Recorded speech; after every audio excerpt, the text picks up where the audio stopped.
네, 복음서는 네 가지가 있죠. 마태복음, 마가복음, 누가복음, 요한복음이 있는데 이 마태, 마가, 누가복음은 비교적 비슷한 내용들을 많이 담고 있고 요한복음은 좀 차이가 있는 편이죠. 그래서 앞에 세 개 복음을 공고한 복음이라고 불리기도 합니다. 그런데 그 세 개 복음서에 나타나는 예수님이 제자들을 부르는 장면이 있고 요한복음이 부르는 장면이 있는데 요한은 이렇게 굉장히 많은 것을 이렇게 줄이고 베드로를 부르는 장면도 굉장히 단순하게 했고 나머지 제자를 부르는 장면은 아예 기록을 하지 않고 있지만 대신에 이 빌립과 나다니엘을 부르시는 장면을 기록하고 있습니다. 그것은 이 복음서들이 네 가지가 있는데 이 네 가지가 조금씩 다른 관점을 통해서 예수님의 사역을 바라봄을 통해서 우리가 얻을 수 있는 게 뭐겠습니까? 이 3D를 생각해 보면 되는 거예요. 한쪽 면만 보면 그거밖에 못 보지만 이쪽 다른 면에서 그 사건을 바라보면 우리가 좀 더 입체적으로 그때 일어났던 일을 볼 수 있게 되잖아요. 그렇게 우리가 이 사회 복음서를 비교해 가면서 예수님의 하신 일들을 바라볼 때 우리가 더 많은 이해를 얻을 수 있는 것입니다. 먼저 우리가 그 순서대로 정리해 보기 전에 오늘 두 제자, 그러니까 요한의 두 제자가 예수님을 이제 따라갔다고 했죠. 이제 요한의 제자로 있다가 예수님의 제자가 되는 그런 장면인데 한 명은 안드레라는 이름을 밝혔지만 다른 한 명은 밝히지 않았습니다. 그렇지만 그 제자가 누구였겠습니까? 정황상으로 보면 빌립이 분명했죠. 왜냐하면 그 몇 가지 이유들이 있지만 가장 확실한 것은 안드레와 빌립 이 두 사람이 똑같은 행동을 해요. 예수님을 찾아가서 그게 10시쯤 됐다고 했으니까 그게 이제 지금 우리 시간으로 따지면 4시쯤 된 거예요. 오후 4시. 그때 당시에 오후 4시면 이제 이 사람들은 아침에 일찍 일어나기 때문에 4시쯤이면 이제 집으로 돌아가서 저녁을 먹는 시간이에요. 그래서 같이 아마 저녁을 간단하게 먹었을 거고 그 집에서 자고 다음날 떠난 것이죠. 그러고 나서 그들이 똑같은 행동을 하는데 안드레는 자기의 친형제였던 베드로를 데리고 오죠. 형인지 동생인지는 분명하진 않아요. 그렇지만 친형제였던 베드로를 데리고 오고 그리고 빌립은 자기의 친한 친구였던 나다니엘을 데리고 오는 그리고 똑같은 방식으로 데리고 오죠. 그렇기 때문에 그게 빌립이었다는 것에 대해서는 거의 우리가 정황상 그라고 생각할 수 있습니다. 그래서 우리가 그 관점을 가지고 이제 어떤 순서가 있었는지를 한번 제가 정리를 해보면 이렇게 됩니다. 세례 요한의 제자였던 안드레와 빌립이 예수님이 머무는 곳에 방문했고 같이 밤을 보내고 이제 각자 집으로 돌아갔다가 먼저 안드레가 그러니까 형제인 베드로를 데리고 이 예수께 왔죠. 그리고 그 만났을 때 이제 베드로에게 그 유명한 이제 원래 시몬이라고 불렀던 이 베드로를 너를 장차 베드로라고 부를 것이다 라는 이 말씀을 하셨지만 그들은 다시 돌아갔어요. 그리고 나서 예수님은 빌립을 다시 오늘 본문 말처럼 만났고 빌립은 이제 제가 친구를 좀 데려오겠습니다 하고 했겠죠. 그래서 나다니엘을 데리러 가요. 예수님을 먼저 만난 다음에 데리러 갔다가 이제 메시아를 만났다라고 하죠. 이 나다니엘에게. 그런데 이 나다니엘이 어떤 반응을 보이냐면 나사렛에서 메시아가 나왔다고 하면서 비웃게 되죠. 코웃음을 친 거예요. 아니 어떻게 그런 곳에서 메시아가 날 수 있겠느냐. 뭐 지금도 뉴욕이나 뉴저지에 굉장히 어떤 우리가 느끼기에 좋지 않다고 생각하는 그런 동네들이 있잖아요. 굉장히 위험하거나 결코 거기에는 뭐 좋은 게 있을 리가 없다 이렇게 생각되는 그런 동네가 있을 텐데 바로 그런 곳이었다는 거예요. 슬럼과 같이 이제 그런 식의 느낌이 나는 동네가 나사렛이었기 때문에 어떻게 거기서 그런 게 날 수 있겠느냐 이렇게 비웃었죠. 네, 그러고 나서 이제 빌립이 그것을 뭐 따지거나 이렇게 알교하지 않고 뭐라고 말하냐면 그럼 너가 직접 와서 봐라, 와서 보라 이렇게 말을 했습니다.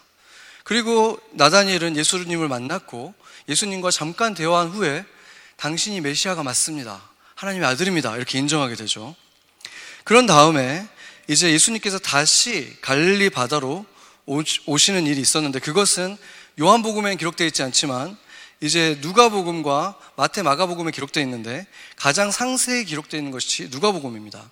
거기서는 뭐라고 말하냐면 베드로가 이제 밤새 고기를 잡는 걸 허탕을 치고 이제 그물을 정리하고 있었을 때 예수님께서 그 앞에서 말씀을 전하시다가, 바닷가에서 말씀을 전하시다가 이제 배를 탔죠. 아마 안드레도 같이 탔을 거예요.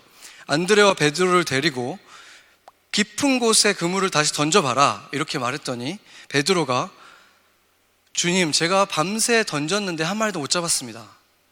그렇게 말한 다음에 그렇지만 하라고 하시니까 한 번 더 해보겠습니다 이렇게 말을 하죠. 그러니까 좋게 보면 반신반의 정도 된 것이고, 또 좀 더 신랄하게 바라보자면 내 형제 안드레가 자꾸 메시아라고 하고 그래서 가서 만나보기도 했고 보니까 뭐 괜찮은 사람인 것 같고 랍비라는 것까지는 내가 인정은 되지만 물고기 잡는 건 내가 전문가고 내 평생 물고기를 잡아왔는데 밤새 그렇게 안 잡히는데 어떻게 잡힐 리가 있느냐, 이런 마음이 안에 있었지만 그냥 안드레도 있고 하니까 그럼 한번 해보기는 하겠습니다. 자 보세요 하고 던진 거죠. 그러니까 그 하는 신용을 하러 나간 거예요, 같이. 그랬는데 어떤 일이 일어났습니까? 우리가 잘 알듯이 그물이 찢어질 만큼 잡히게 되죠. 그래서 혼자서는 감당이 안 되니까 옆에 동업자였던 야고보와 요한까지 이제 와서 같이 도와줬죠. 그런데 재밌는 사실이 있어요. 마태복음, 마가복음은 지금 제가 얘기했던 이 사건을 얘기하지 않고 있거든요. 그 베드로와 이렇게 예수님이 대화를 주고받고 깊은 데 가고 이런 얘기는 안 나와 있는데 어떤 얘기가 나와 있느냐, 예수님께서 그들을 불렀을 때 그들이 찢어진 그물을 꼬매고 있었다는 말이 나와요. 그러니까 왜 찢어졌는지는 안 나와요, 그 마태복음과 마가복음은. 근데 꼬매고 있었다는 얘기가 나온다는 게 재밌죠. 그러니까 그렇게 우리가 같이 볼 때 이렇게 입체적으로 그 얘기를 볼 수가 있는 거예요. 왜 찢어졌겠습니까? 아까 우리가 누가복음에서 봤잖아요. 그렇다면은 우리가 이제 이 세 명은 굉장히 유명하죠. 베드로, 또 야고보, 요한, 예수님의 최측근의 제자였다고 불리우는 이 세 사람이 있는데, 요한은 오히려 잘 알려지지 않았던 빌립과 나다니엘을 오히려 비중 있게 얘기하고 있는 걸 볼 수 있죠. 그래서 우리가 빌립과 나다니엘이 그럼 어떤 사람인가 한번 우리가 살펴보겠습니다. 빌립은 일단 이름부터 헬라식 이름이에요. 우리가 그걸 알 수 있는 이유가 뭐냐면, 우리가 그 헤롯 있잖아요. 헤롯이 그 예수님의 그 지역을 관할하고 있던 헤롯이 있었는데, 그 헤롯 왕이 동생이 있었는데 그 이름이 빌립이었죠. 그러니까 빌립이 그렇게 이방의 이름이었다는 것을 우리가 알 수 있는 거예요.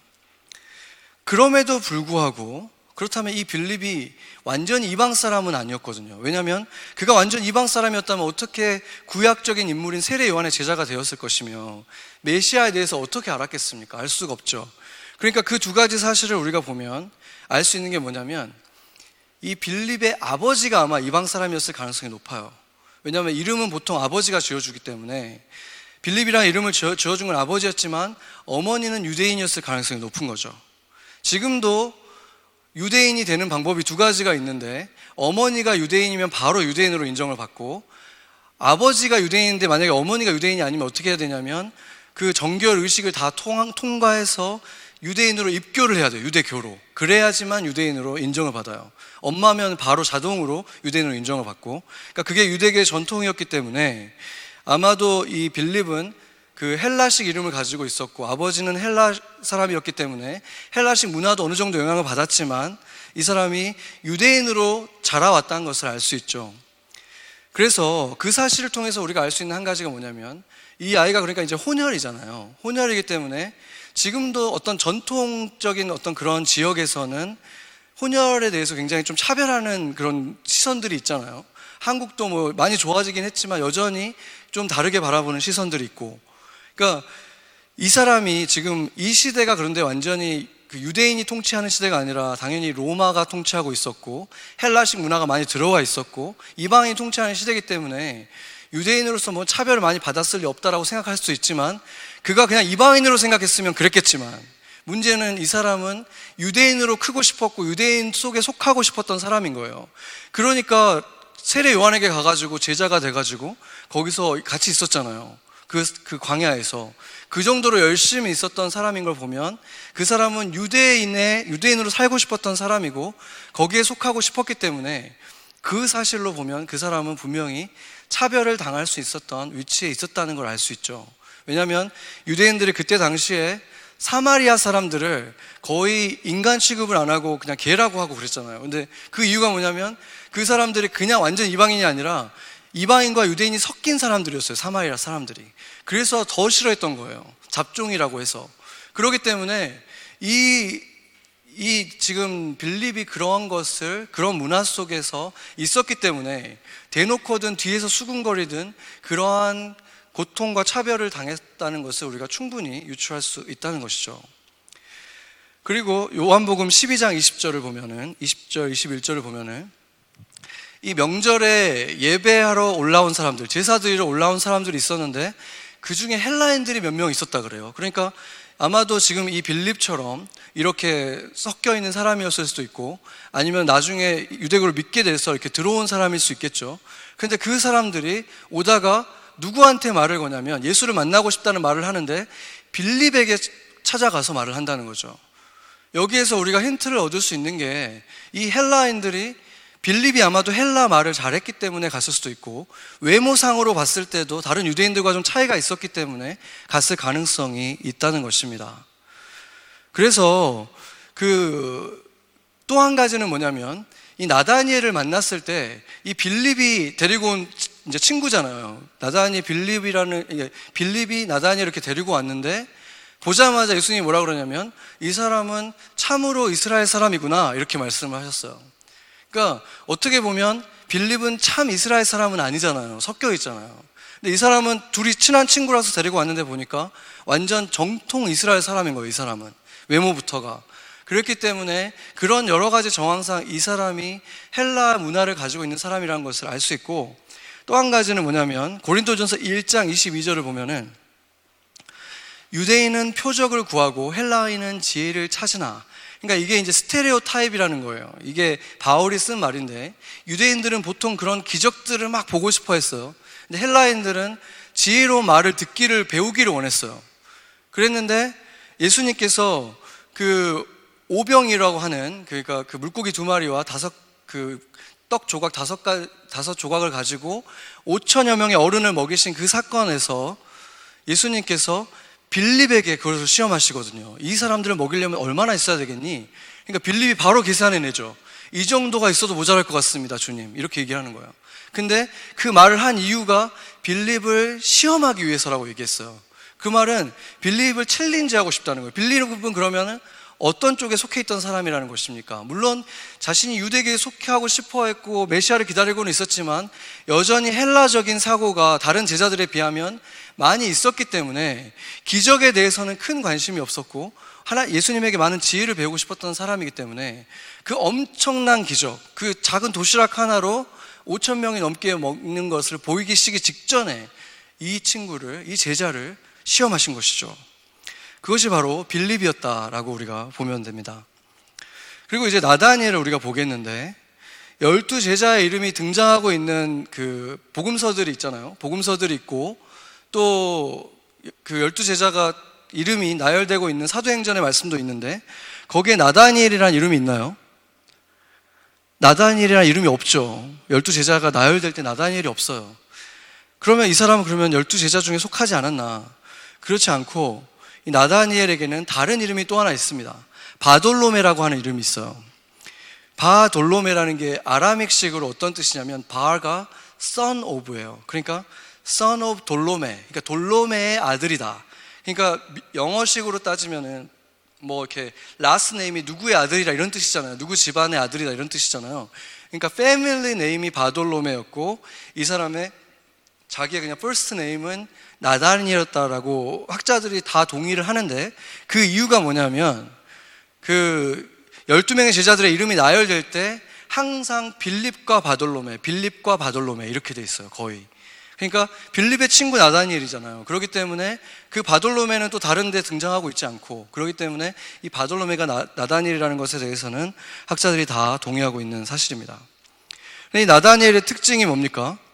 예수님을 만나자마자 잠깐 대화하고 나서는 당신은 하나님의 아들이시오 이스라엘의 임금이로소이다 이랬는데 그게 놀라운 이유가 만약에 그때 당시에 무화과 나무가 그 지역에 흔하지 않은 것이었다면 만약에 뭐 하나밖에 없어요. 그러면 거기에 내가 있었다는 사실을 알았다는 게 굉장히 놀랍잖아요. 그럴 수 있죠. 근데 역사학자들에 의하면 그때 당시에 무화과 나무가 굉장히 흔했고 사람들이 날씨가 굉장히 덥고 햇빛이 강하기 때문에 잎이 넓은 무화과 나무 밑에서 사람들이 만나고 대화하는 일들이 굉장히 흔하게 이루어졌다는 거예요. 누구를 만났다면 거의 그렇게 만난 거죠. 근데 그 얘기를 했다는 게 뭐가 그렇게 놀라운 일인가? 왜 그 얘기를 듣고 이 사람이 예수님을 메시아입니다 이렇게 인정할 수 있었을까? 그것은 우리가 이 얘기를 자세히 들어봤을 때 뭐라고 얘기했냐면, 예수님이 너가 빌립이 너한테 가기 전에 무화과 나무 있을 때부터 내가 너를 봤다 이렇게 얘기했거든요. 그게 무슨 뜻이냐면 빌립과 너가 나눈 대화를 내가 다 알고 있다는 뜻이잖아요. 그 전부터 내가 너를 보고 있었다는 뜻은, 그러니까 나다니엘이 예수님이 어떤 사람이라고 말했냐면 가식이 없는 사람이라는 거예요. 굉장히 정직하고 고든 사람이라는 거잖아요. 그러니까 되게 올곧은 이런 사람인데, 지금 이 사람 앞에 나타난 이 예수라는 사람이 와가지고 너는 참 이스라엘 사람이고 가식이 참 없는 참 좋은 괜찮은 사람이구나 이렇게 칭찬을 딱 해줬는데, 그 사람이 지금 얘기를 들어보니까 자기가 만나보지도 않고 나사렛 출신이라는 것만으로 완전히 무시하고 거기에서 좋은 게 난리가 있니?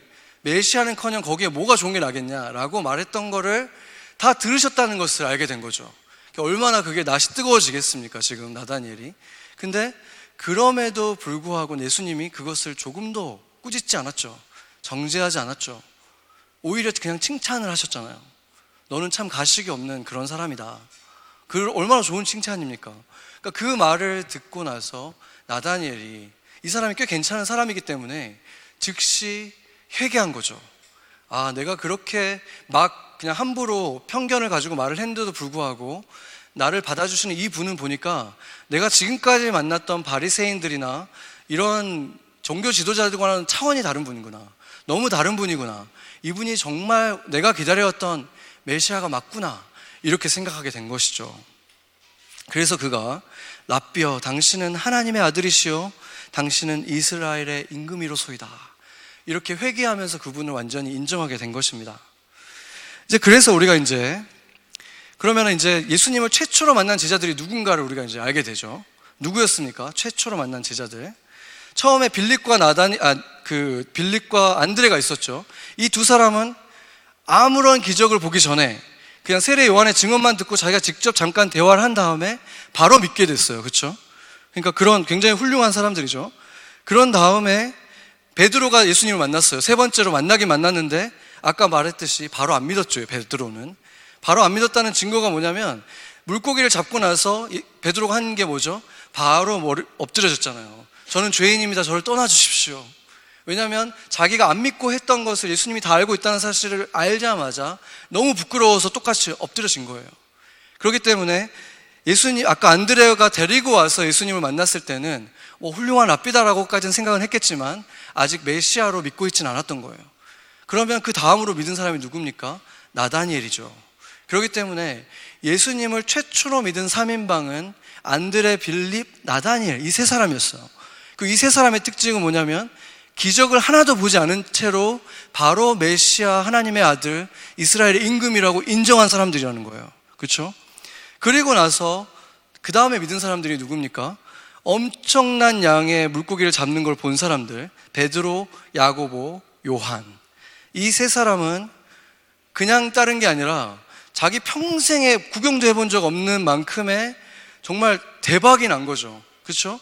자기가 평생 공들이고 자기의 프로페션이고 거기다 관심을 가지고 있고 열심히 하고 있는데 평생 자기가 갈 수 없는 데까지 올라간 그 사람을 만나는데 존경심을 느끼지 않는 사람이 어디 있겠습니까?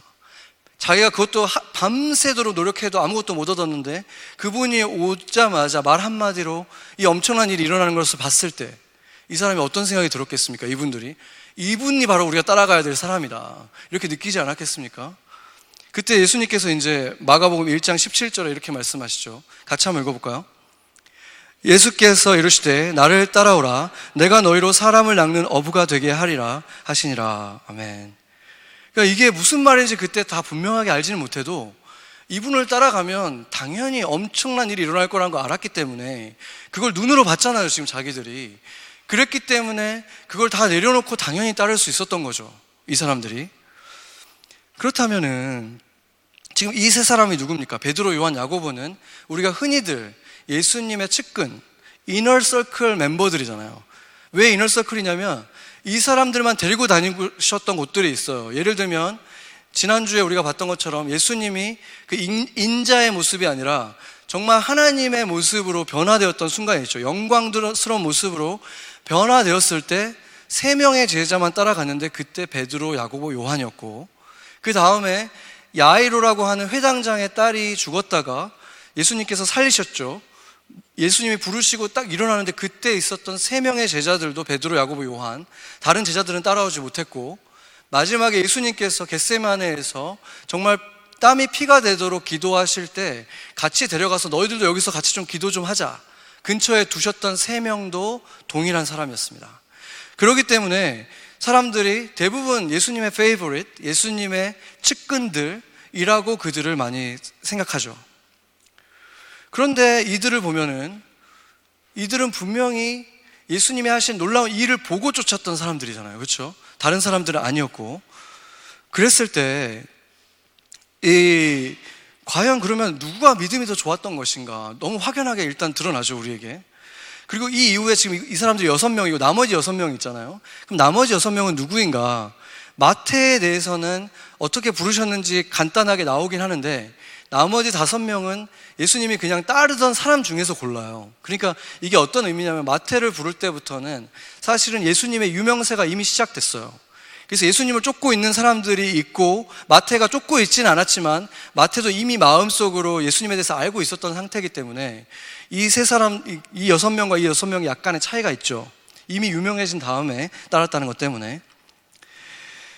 그렇다면은 예수님이 항상 같이 다녔던 베드로, 야고보, 요한이 예수님이 가장 신뢰하고 믿음직스러웠던 듬직한 제자들이었나? 아니면은 예수님이 뭔가 행하려고 할 때 좀 혼자 하기 힘드니까 보좌관으로서 같이 따라다녔던 사람들인가? 우리가 그것이 아니라는 사실을 금방 알 수 있는 것이 뭐냐면 야고보와 요한은 이제 특히 야고보는 예수님하고 대화하는 장면이 거의 없어요. 요한과 함께 얘기했던 장면이 있는데 누가복음 9장 54절 한번 보죠. 같이 한번 읽어보겠습니다. 제자 야고보와 요한이 이를 보고 이르되 주여 우리가 불을 명하여 하늘로부터 내려 저들을 멸하라 하기를 원하시나이까. 아멘. 이게 무슨 일이냐면 사마리아 지역을 지나가는데 사람들이 예수님을 안 믿는 거예요. 그러니까 이 야고보와 요한이 우리가 불로 저 사람들을 다 태워버리겠습니다. 저한테 명령만 하십시오. 이렇게 얘기를 한 거예요. 예수님이 그럼 그래 잘했다 그렇게 해라 이렇게 하셨습니까? 안 그러셨죠. 55절 보면 바로 꾸짖으셨어요. 그러니까 말도 안 되는 얘기 하지 마라 이렇게 꾸짖으신 거죠. 그뿐만 아니죠. 그 둘의 어머니가 예수님에게 로비를 했죠. 같이 와가지고 이 둘을 데리고 와가지고는 예수님께서 왕으로 이렇게 올라앉으실 때 내 아들 둘을 좌의정 우의정으로 이렇게 오른팔 왼팔로 사용해 주십시오.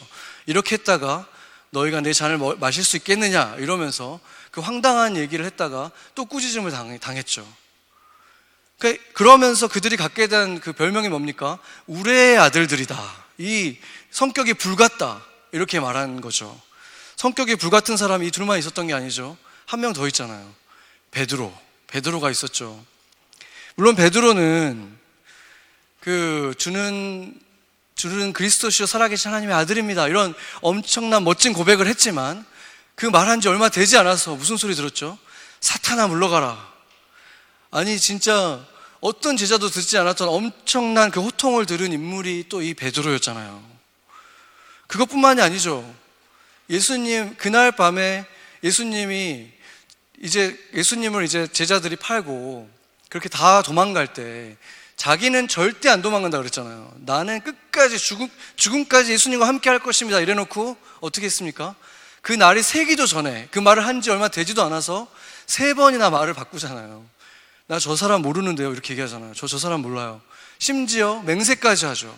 내가 저 사람을 알면은 하늘에서 벌을 내릴 것입니다 이렇게까지 얘기할 수 있었던 사람이 베드로라는 거예요. 과연 예수님이 이들이 정말 믿음직스러워가지고 예수님이 이들을 데리고 다닌 것인가? 제가 우리 아이의 학교에 이제 초등학교에 한번 몇 번 이제 가게 된 적이 있는데 그 아이 친구 중에 정말 장난꾸러기가 있어요. 정말 내가 볼 때마다 장난을 치고 있는 아이가 있는데 학교 이제 클래스에 딱 들어갔더니 선생님이 딱 앉으시고 그 앞에 애가 이렇게 딱 얌전히 앉아 있는 거죠. 그 바로 앞에. 그리고 나머지 애들은 다 여기 있는데 왜 걔가 거기 있을까? 처음에 되게 궁금했어요. 나중에 보니까 다음에 가는데 또 걔가 거기 앉아 있는 거야. 똑같은 애가. 그래서 제가 우리 애한테 물어봤더니 걔가 하도 까불어서 선생님이 와치하기 위해서 바로 선생님 눈앞에 두고 있다는 거예요. 그래서 제가 또 선생님인 우리 성도 한 분한테 또 물어봤어요. 선생님들이 보통 되게 까불고 잘 말 안 듣는 애들을 어디다 둡니까? 그랬더니 선생님도 바로 앞에 이렇게 쫙 둔대요. 만약에 예수님이 세상의 다른 리더들처럼 자신이 어떤 도움이 필요하신 분이라면 우리가 이 장면을 예수님이 데리고 다닐 때마다 혼자 가시기 좀 부담스러우셔서 믿음직스러운 세 명을 데리고 다니나 보다 이렇게 생각할 수 있지만 예수님이 그러셨겠습니까? 더군다나 예수님의 이 세 명의 제자들이 예수님과 함께 그 예수님이 막 그 변화되는 모습을 보고 막 그러고 있을 때 그들이 아무것도 안 하고 있었나? 그것을 우리가 봐야겠죠. 이 마가복음 9장 14절에서 29절인데 이게 기니까 제가 그냥 간추려서 말씀을 드리면 그들이 그 변화산에서 예수님의 그것을 보고 있는 동안에 나머지 제자들은 그냥 그 제자들과 예수님이 돌아올 때까지 그냥 앉아서 기다리고 있었던 게 아니에요. 그들은 병자들을 치유하고 있었고 귀신들을 쫓고 있었어요. 자기들끼리 그 일들을 하다가 어떤 한 명의 아버지가 왔는데 그 아들이 너무 심한 거예요. 막 발작을 일으키고 막 불로 뛰어 들어가고 막 너무 보기에도 그냥 무서운 마음이 들 정도로 두려움이 확 들어오는 거죠. 보자마자. 그래서 그 귀신은 못 쫓은 거예요. 그래서 사람들이 와가지고 이 제자들에게 따지고 있는 그때에 예수님과 이 세 명의 제자들이 내려온 거죠. 근데 예수님이 만약에 이 사람들이 지금 예수님한테 허락도 없이 자기들 마음대로 막 이렇게 막 해보고 있었다, 능력을. 그랬으면 예수님이 분명히 그것에 대해서 꾸짖었을 거 아니에요. 왜 내가 없는데 너희들 마음대로 이렇게 하고 있었느냐. 근데 예수님이 그렇게 하지 않으셨죠. 왜 아직도 내가 언제까지 너희들과 있겠느냐 이렇게 말했어요. 그 말의 의미를 한번 생각해 보세요. 너희들은 지금 내가 믿고 있는 자들인데 내가 지금 데리고 다니는 자들이 있잖아요. 언제까지 같이 다녀야 되는 사람이 있고 안 다녀도 잘하고 있던 제자들이 있잖아요. 그러니까 실망한 모습을 보이시는 거예요. 실망했다는 것은 지금 믿고 있었다는 거예요. 오히려 이 제자들을. 그 말이 되는 것이죠. 그래서 28절에 보면 마가복음 9장 28절에 보면은 집에 들어가실 때 이 제자들이 조용히 물어봐요. 우리는 어찌하여 능히 그 귀신을 쫓아내지 못했습니까? 이 말은 다른 귀신들은 다 쫓았는데 이거는 우리가 좀 잘 안 됐습니다. 이렇게 얘기하니까 예수님이 꾸짖는 것도 아니에요. 그런 것은 기도 외에는 나갈 수가 없다. 그러니까 너희들이 더 열심히 기도해서 영안이 더 열리고 그냥 겉으로 보이는 것에 두려워하지 말고 실제적인 걸 볼 수 있으면 된다. 이렇게 그냥 차분하게 타일러 주시잖아요. 그러니까 그 관계가 보여지죠. 얼마나 신뢰하고 있는 그 제자들인지. 그 제자들 가운데 바로 빌립과 안드레와 나다니엘이 있었다는 것입니다. 그래서 예수님이 행하시는 많은 행적들 가운데 복음서에 그들의 이름이 거의 등장하지 않는다는 것은 그들이 가치가 없어서가 아니라 오히려 더 묵묵히 주님이 기대하는 만큼 자신의 할 일들을 해왔기 때문에 그들의 이름이 오히려 등장하지 않는다는 것이 된다는 것입니다. 그렇지만 가장 약했고 좌충우돌했던 우리 베드로와 요한은 그 상태로 그냥 끝나지 않았죠. 결국에는 그렇게 예수님을 배신했었고 결국 예수님을 모르신다고까지 그렇게 했었지만 나중에 어떻게 됩니까? 그들이 예수님이 승천하신 후에 그 초대교회의 최고의 지도자들이 되잖아요. 그 두 명이. 어떻게 그렇게 될 수 있었나? 그 이후에 뼈저린 회개가 있었죠.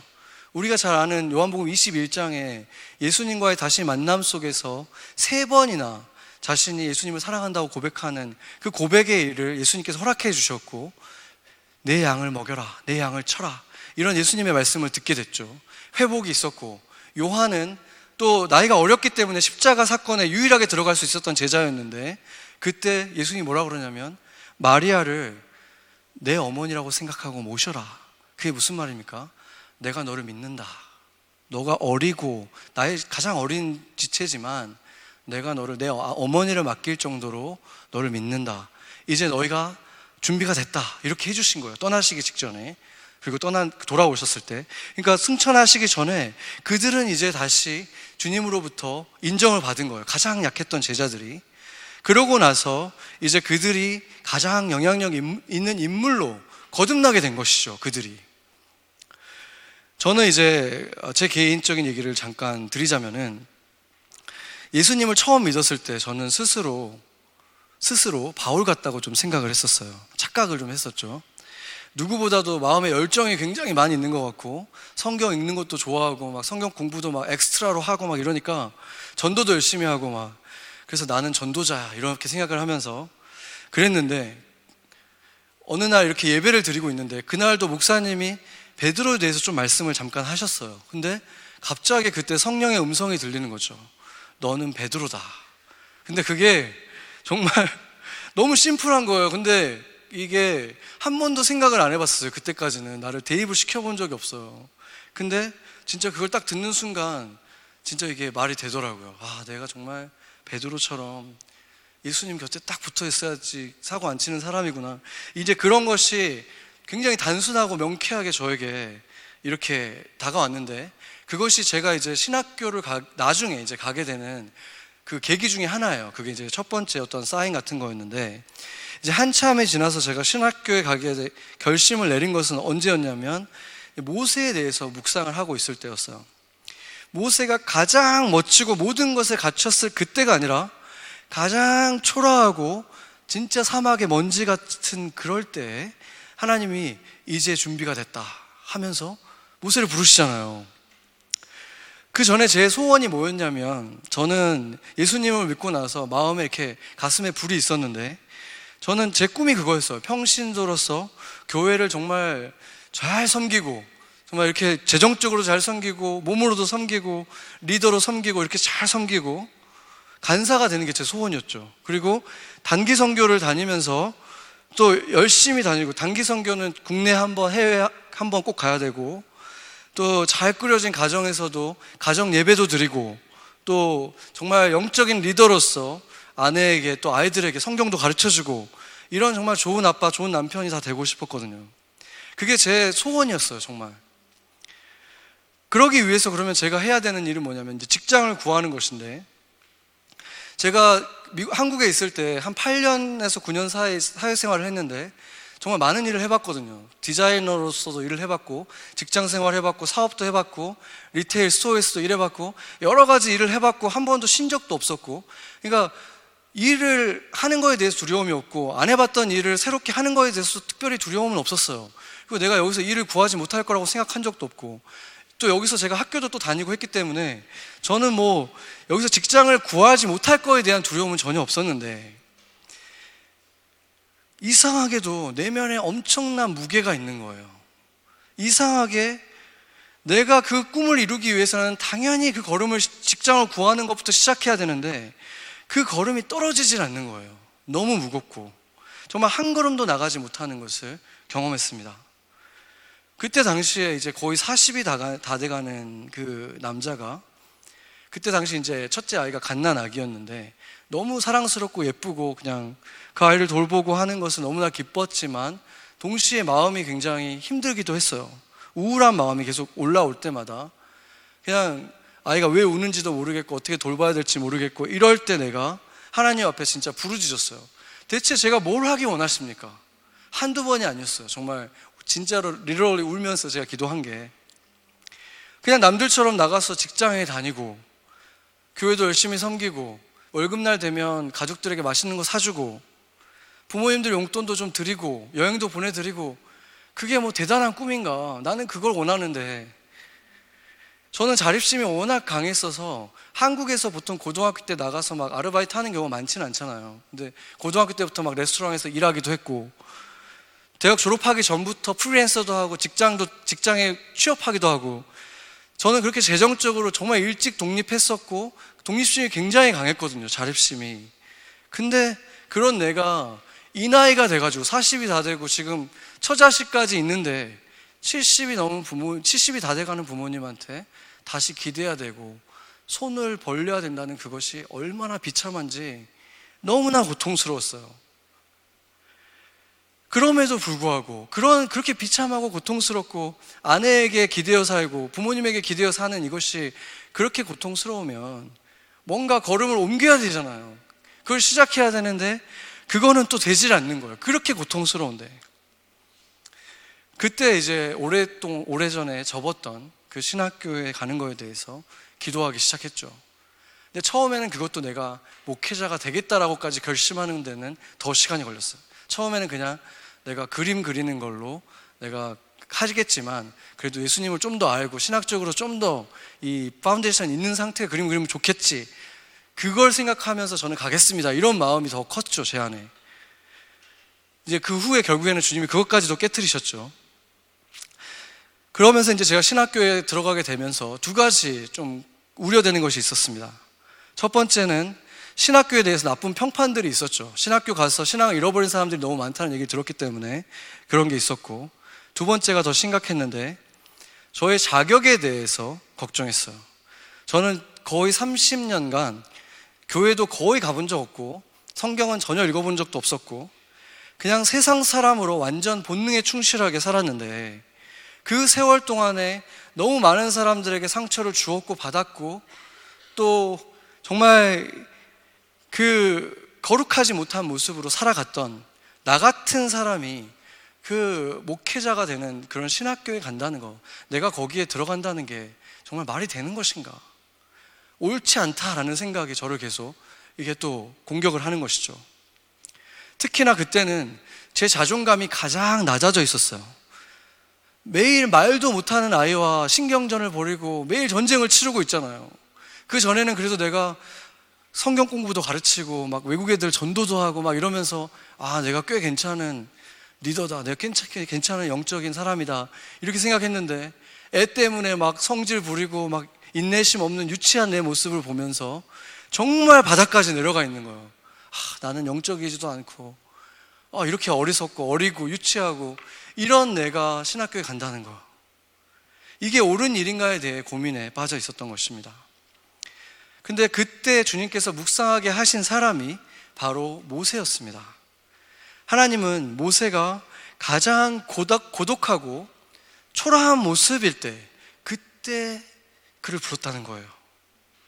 40세의 모세와 80세의 모세를 한번 비교해 보세요. 이건 극과 극이에요. 그런데 하나님은 40세의 모세가 아니라 80세의 모세를 사용하기 원했죠. 80세의 모세가 나은 점이 도대체 뭐가 있습니까? 40세의 모세는 무에도 뛰어났어요. 그냥 쳤는데 사람이 죽고 막 언변도 뛰어났죠. 그리고 신분도 당대 최고의 나라에서 왕자였어요. 그러니까 정말 이 꼭지점에 있는 사람이에요. 전 세계에서 거기에 있었던 정말 그런 높은 곳에 있었던 사람이었고, 실제로 성경 이야기를 우리가 자세히 들여다보면은 만약에 그가 이제 이스라엘 자기 동족에 대해서 관심을 갖기 시작했던 그때에 그 민족들이 그를 보고 당신이 우리를 구원해 주세요, 당신이 우리를 이끌어 주세요, 우리의 리더가 돼 주세요 했으면 그는 혁명을 일으켰을 만한 사람이에요. 일으켰을 수 있는 사람이죠. 준비가 돼 있었잖아요. 그런데 생각해보세요. 그들을 보면서 그 수많은 사람들, 인구로 따지면 그렇게 어마어마하게 많은데 매일 그렇게 중노동을 하고 있는 그들을 보면서 어떤 생각이 들었겠습니까? 저들 가운데 저들을 구원할 자가 있을 수 있을까? 역시 나밖에 없겠구나, 나를 불러주면 내가 해야지 뭐, 이런 생각이 들지 않을 수가 없는 거죠. 반면에 80세의 노인 모세는 어땠습니까? 그 모든 것을 하나도 남김없이 다 잃어버렸죠. 아무것도 없었어요. 광야에서 몇몇 안 되는 양떼를 돌보고 있는데 심지어 그 양떼도 장인의 양떼라 그래요. 80세가 됐는데 자기 양을 안 가지고 있는 거예요. 얼마나 비참합니까? 그런 아무도 거들떠보지 않을 무명의 노인, 정말 그 광야의 먼지 같은 그 모세에게 하나님이 나타나신 것입니다. 그러면 우리는 이제 하나님이 어떤 사람을 찾는지 알 수 있죠. 스스로의 능력을 믿고 의지하지 않는 사람이죠. 강한 사람이 아니라 약한 사람이죠. 더 정확히 말하면 자신이 약한 줄 아는 사람이라는 것입니다. 세월을 겪으며 깨달은 사람, 잘난 줄 알았는데 나는 아무것도 아니구나, 티끌 같구나, 먼지 같구나, 정말 보잘것 없구나, 이것을 깨달은 사람, 아무리 봐도 이스라엘을 구할 사람은 나밖에 없겠구나 생각했던 40대의 모세가 아니라, 제가 뭐라고 그들이 내 말을 듣겠습니까? 제발 다른 사람을 보내주십시오 했던 그 80세의 모세를 부르셨다는 것입니다. 그러고 보면 다윗도 마찬가지 아닙니까? 자신의 아버지가 그 아들들을 다 데려왔어요. 근데 한 해는 아예 부르지도 않아요. 아버지가 생각해도 얘는 가능성이 없기 때문에 부르지도 않고, 그 아들들도 아무도 그거에 대해서 다윗이 안 왔는데 하는 사람이 아무도 없어요. 왜냐하면 누가 봐도 걔는 아니거든요. 너희들 중에 하나일 수는 있지만 걔는 아니야 했던 그 다윗에게 주님께서 기름을 부으셨고, 야곱이 형에게 죽음당할 것이 두려워서, 형제 하나 있는데 그 쌍둥이 형이잖아요. 그 형이 이제 죽이겠다고 이제 쫓아오니까 밤새 얼마나 달렸겠습니까? 그 사냥꾼 형을 피해서 도망가는데, 그렇게 달리고 뛰어가는데 어딘지 알고 가는 것도 아니죠. 처음 가보잖아요. 어딘지 이름은 알지만 물어 가야 되는 곳, 정처 없이 헤매면서 뛰다가 지쳐가지고 밤에 노숙해야 되는데 돌베개 베면 자면서 눈물이 뚝뚝 안 떨어졌겠습니까? 바로 그 야곱에게 주님이 나타나셔서 천상의 사다리를 보이셨다는 것입니다. 60이 넘었지만 자식이 없었어요. 그때 당시의 세대에는 자식이 없다는 것은, 심지어 60이 넘었는데 그것은 이제 소망이 없다는 것이고, 사람들이 다 쉬쉬하면서도 뒤에서 저 사람들은 복이 없다라고 얘기할 수 있는 그 환경 속에 있었던, 그 문화 속에 있던, 정말 항상 마음을 졸이고 살았던 이런 아브라함에게, 사라에게 주님이 나타나셔서 내가 너로 인해서 새 땅으로 가서 새 민족을 이룰 것이다, 주님이 부르셨다는 거예요. 그 아브라함에게, 마음이 낮아져 있는 그에게. 그러고 보면은 우리가 약할 때 강함이 되신다는 하나님의 섭리는 성경에서 나타나고 있는 놀라운 진리가 아닙니까? 고린도후서 12장 9절 한번 보겠습니다. 같이 한번 읽어보죠. 나에게 이르시기를 내 은혜가 내게 족하도다. 이는 내 능력이 약한 데서 온전하여 짐이라 하신지라. 그러므로 도리어 크게 기뻐함으로 나의 여러 약한 것들에 대하여 자랑하리니 이는 그리스도의 능력이 내게 머물게 하려 함이니라. 아멘. 그제서야 저는 나야말로 신학교에 가야 될 사람이다 라는 결론을 내렸습니다. 가장 약한 사람, 어쩌면 세상에서 사회생활을 하면 적응하기도 힘들고 믿음을 지키기도 어려운 사람이기 때문에, 그래서 하나님의 집에 두려고 하는 거구나, 그것을 깨달았을 때 신학교는 오히려 나 같은 사람을 위한 곳이다, 그 확신을 갖게 되었습니다. 목회란 원래 나같이 약하고 부족한 사람이 강한 하나님의 손에 붙들려서 하는 거구나 라는 것을 깨달은 것입니다. 예수님을 따르던 제자 중에는 니고데모라든지 아리마대 요셉 같은 그 당대의 유력자들도 있었습니다. 그렇지만 주님이 선택한 사람, 가장 가까이 따르던 사람들을 보면 놀랍게도 그 시대의 엘리트층은 아무도 없습니다. 그 12제자 가운데서도 특별히 함께 다녔던 제자들, 좌충우돌 베드로, 나이가 가장 어렸던 요한, 그러나 그들이 그들의 약함을 깨닫고 회개하고 주님 없이 나는 정말 아무것도 할 수 없는 존재들이라는 것을 깨달았을 때, 약함을 깨달았을 때 주님의 강함, 그리스도 안에서 그들은 강함이 된 것입니다. 여러분이 진정으로 강해지고 싶다면 여러분이 가지고 있는 약함에 대해서 부끄러워하지 마십시오. 그때 우리의 약함은 그리스도의 강함으로 우뚝 세워지게 되는 것입니다. 그러고 나면 하나님이 우리를 어떤 대단한 일을 맡겨주시고 대단한 자리에 우리가 올랐을 때에도 그것이 내가 이런 건 좀 잘하니까 주님이 날 시키셨구나 라고 교만한 것이 얼마나 어리석은 것입니까? 죽어야 살게 되고 약한 자가 강해진다는 하나님의 이 역설이야말로 하나님이 살아계신다는 증거가 아니겠습니까? 그 의미를 생각해 보세요. 하나님에게 있어서 우리의 강함은 아무런 보탬이 될 수 없는 거예요. 다윗이 골리앗을 무찌른 것을 보고 사람들은 와, 다윗이 대단하다라고 얘기했지만 다윗은 알고 있었어요. 뛰어오고 있는 저 골리앗의 그 머리의 정중앙을 맞춘다는 것은 불가능한 거예요. 그렇지만 그것은 하나님이 하셨구나, 다윗은 알고 있었던 거죠. 사람들은 다윗을 주목했지만 다윗은 하나님을 주목하는 것을 놓치지 않았기 때문에 골리앗을 물리쳐서 위대한 사람이 아니라 그걸 아는 사람이었기 때문에 하나님의 역사 속에서 다윗은 위대한 사람이 된 것입니다. 빌립과 안드레, 나단이란 이름이 많이 등장하지 않고 잊혀진 것 같지만 요한계시록에 이렇게 기록되어 있습니다. 요한계시록 21장 14절 한번 같이 읽어보겠습니다. 그 성의 성곽에는 12기초석이 있고 그 위에는 어린 양의 12사도의 12 이름이 있더라. 아멘. 이들이 베드로와 요한, 야고보만이 아니라 그 모든 제자들, 이름이 없지만 주님의 맡기신 일들을 감당했던 제자들도 그 이름에 오른 것이고, 가장 약했지만 주님 안에서 회개하고 돌이킨 베드로와 야고보의 요한의 이름도 동일하게 그 주춧돌에 기록되어 있다는 것입니다.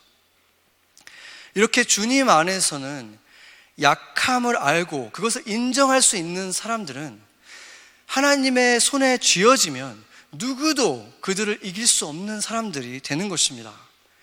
저와 같이 부족함 투성이인 사람이 그것을 깨닫고 주님께 온전히 드려지면 이렇게 주님의 교회에서 주님의 말을 대언하는 자로 감히 설 수 있게 되는 것입니다. 그것을 제가 매주 경험하고 있고 여러분이 그 증인인 것입니다. 여러분의 약함은 무엇입니까? 약함이 지금 보이십니까? 그러면 기뻐하십시오. 그 약함 때문에 그리스도의 능력이 여러분에게 머물러서 여러분은 강해질 것입니다. 예수님을 찾아온 빌립과 안드레에게 예수님이 뭐라고 하셨냐면 와서 보라 이렇게 말씀하셨어요. 보여주신 곳은 뭐였습니까? 아마도 예수님께서 임시로 머무시는 그런 거의 헛관과 다름없는 임시 거처였을 거예요. 그들을 위해서 준비된 식사도 아주 초라한 식사였고 머리 둘 곳도 없다고 하셨던 분이기 때문에 그렇습니다. 그러나 그들은 예수님을 만났기 때문에 와서 본 분이 그 화려함이 아니라 예수님을 만났기 때문에 그들은 똑같은 말을 하는 거예요. 그들이 만난 사람들에게 갔을 때 그들이 내가 메시아를 만났다고 했는데 안 믿어줘요. 사랑하는 친구가, 형제가 그들의 말을 그대로 믿지 못해요. 그걸 가지고 내가 역시 부족해서 나는 부를 수 없는 사람이다 이렇게 좌절하지 않고 똑같이 했어요. 와서 보라. 그리고 예수께로 데리고 왔고 예수를 본 그들이 예수님을 만나게 됩니다. 우리는 어떻게 예수님을 보여줄 것입니까? 예수님을 나타내는 그리스도의 몸, 이 교회를 주님께서 머리 되시고 주님의 몸 되신 이 교회를 사람들에게 와서 보라 해야 되는 것입니다.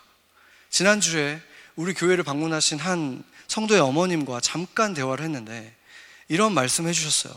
교회가 너무 순수해서 좋다고. 근데 그런 얘기를 제가 처음 들은 게 아니에요. 예전부터 우리 교회에 방문하신 성도들의 부모님이 오실 때마다 그 말씀을 해주셨어요.